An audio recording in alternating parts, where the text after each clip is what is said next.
Hello મિત્રો, good morning. તો સ્વાગત છે તમારું મારા મિની વ્લોગમાં ને આપણે મસ્ત મજાનું મોર્નિંગ થઈ ગયું હતું ને આપણે નીચે આવી ગયા હતા કામ કરવા માટે। તો સવારના પોરમાં આપણે હંજોરી પોતા કરી નહીં ખાતા અને વાસણ ધોવાના કાઢ નહીં ખાતા।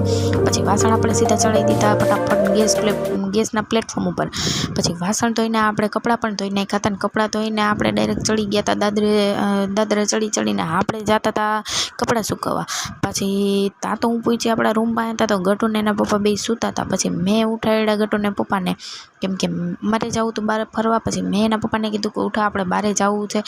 તો જો અમે તો ડાયરેક્ટ છે ને નાહી ધોઈને બહાર ફરવા માટે નીકળી ગયા હતા ને ક્યાં જવું એ ખબર નહોતી કેમ કે ટ્રાફિક એટલું બધું હતું ને કે ક્યાં જવું ને કંઈ ખબર નહોતી પડતી ને અમે ડાયરેક્ટ પહોંચી ગયા વીઆર મોલમાં કેમ કે ગટુને ત્યાં જવું બહુ ગમે ગેમ ઝોનમાં રમવું હોય એટલા માટે। જો ગટુ ગેમ ઝોન જોઈને કહે છે અમારે ત્યાં જ જવું છે ને ગેમ ઝોનમાં રમીને ગટુ થાકી ગયો ઘરે આવીને ડાયરેક્ટ સૂઈ જ ગયો। અને આવા જ અમારા વિડીયો જોવા માટે અમારી ચેનલને સબસ્ક્રાઈબ કરી દેજો અને અમારો વિડીયો ગમે એટલે લાઈક કરી દેજો।